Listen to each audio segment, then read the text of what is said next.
വളരെ പ്രസിദ്ധമായ no place in the inn എന്ന കഥ ഏവർക്കും അറിയാവുന്നതാണല്ലോ. വാലസ് എന്നൊരു വിദ്യാർത്ഥിയാണ് കഥാനായകൻ. 14 വയസ്സ്, 9ാം ക്ലാസ്സിൽ പഠിക്കുന്നു. ബുദ്ധിയിലും ഓർമ്മയിലും ഒത്തിരി പുറകിലാണവൻ. അവൻ്റെ ഹൃദയം വളരെ വിശാലമായിരുന്നു. എല്ലാവരെയും ഉൾക്കൊള്ളുവാനും എല്ലാം സഹിക്കുവാനും അവന് കഴിയുമായിരുന്നു. ഓരോ ആരാധനയിൽ പങ്കെടുക്കുമ്പോഴും വളരെ ഉത്സാഹവും ആകാംക്ഷയും എന്തെങ്കിലുമൊക്കെ ആത്മീയ കാര്യങ്ങൾ ചെയ്യുവാനുള്ള ആഗ്രഹവും അവനുണ്ടായിരുന്നു. ആലയത്തിലെ ആളുകൾക്കെല്ലാം അവനോട് വളരെ സ്നേഹമായിരുന്നു. പക്ഷേ അവൻ്റെ അവസ്ഥ കൊണ്ട് അവനൊന്നുമാകാൻ പറ്റിയിരുന്നില്ല. എന്തെങ്കിലും കാര്യങ്ങൾക്കൊക്കെ അവനെ സഹകരിപ്പിക്കുവാൻ ആളുകൾക്ക് ആഗ്രഹമുണ്ടായിരുന്നുവെങ്കിലും ബുദ്ധിയിലും പ്രായോഗിക കാര്യങ്ങളിലും അവൻ ഒത്തിരി പുറകിലായിരുന്നതുകൊണ്ട് അവനെ ആരും ഒന്നിനും അടുപ്പിച്ചിരുന്നില്ല. പക്ഷെ അവൻ ഒരവസരത്തിനായി കാത്തിരുന്നു. എല്ലാ ക്രിസ്മസ് കാലങ്ങളിലും അവൻ്റെ ആരാധനാലയത്തിൽ ക്രിസ്തുവിൻ്റെ ജനനവുമായി ബന്ധപ്പെട്ട ഒരു നാടകം നടത്തി വന്നിരുന്നു. ഏതാണ്ട് തുടർമാനമായി 4 വർഷത്തോളം അതിൽ ഏതെങ്കിലും ഒരു അവസരം അവൻ ആവശ്യപ്പെട്ടിട്ടും സംഘാടകർ നൽകിയിരുന്നില്ല. അവൻ്റെ അവസ്ഥ കൊണ്ട് അവന് കൊടുക്കുവാൻ പറ്റിയ ഒരു റോൾ ഇല്ലാത്തതുകൊണ്ടാണ് ഇടവകാംഗങ്ങൾ അങ്ങനെ ചെയ്തത്. 5ാം വർഷവും തുടർമാനമായി നാടകത്തിനുള്ള പരിശീലനം ആരംഭിച്ചപ്പോൾ അവൻ സംഘാടകരോട് പറഞ്ഞു, ഒരവസരം എനിക്ക് തരുമോ? അവനോട് ഭയങ്കര സ്നേഹമുണ്ടായിരുന്ന ഇടവകാംഗങ്ങൾ ഒരുമിച്ച് ചിന്തിച്ചു, ഇവൻ്റെ അവസ്ഥ കൊണ്ട് ഇവൻ എന്തവസരമാണ് നമ്മൾ കൊടുക്കുക? അപ്പോൾ ഒരാൾ പറഞ്ഞു, സത്രമുടമയുടെ റോൾ അവന് കൊടുക്കുക. കൂടുതൽ അഭിനയിക്കേണ്ട, കൂടുതൽ സംസാരിക്കേണ്ട, അവനെ കൊണ്ട് അത്രയെങ്കിലും ചെയ്യാനാകും. അതിനുള്ള ക്രമീകരണം അവർ ചെയ്തു. അവനെ ആ നാടകത്തിൽ പങ്കെടുപ്പിച്ചു.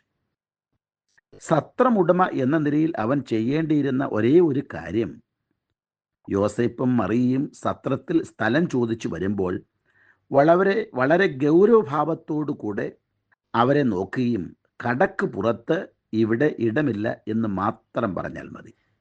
ആഴ്ചകൾ നീണ്ടുനിന്ന പരിശീലനത്തിനൊടുവിൽ നാടകം അവതരിപ്പിക്കേണ്ട സമയമായി. നാടകം ആരംഭിച്ചു. 100 കണക്കിന് ആളുകൾ നാടകം കാണുവാൻ വേണ്ടി വന്നിട്ടുണ്ട്.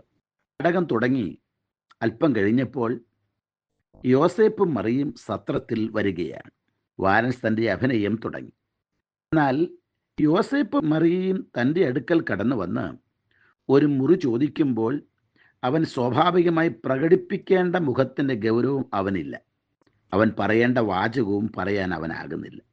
സംഘാടകർ ആകെ വിഷമിച്ചു. ഈ നാടകം ഇവൻ കാരണം പൊളിഞ്ഞു പോയല്ലോ. ചിലർ അവൻ പറയേണ്ട വാചകം രഹസ്യമായി അവന് പറഞ്ഞു കൊടുത്തു.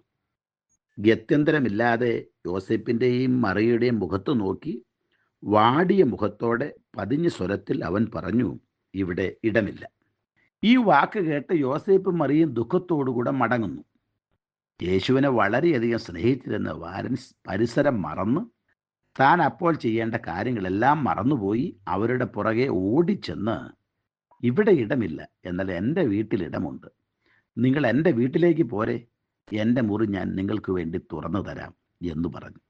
ഇതോടുകൂടെ സംഘാടകർ ആകെ ധർമ്മസങ്കടത്തിലായി. നാടകം പൊളിഞ്ഞു. ഇനി നാടകം മുൻപോട്ട് കൊണ്ടുപോകാൻ പറ്റുന്നില്ലല്ലോ. 5 മിനിറ്റ് സദസ്സിൽ വല്ലാത്ത മൗനമുണ്ടായി. പെട്ടെന്നൊരാൾ എഴുന്നേറ്റ് നിന്ന് കൈയടിച്ചു.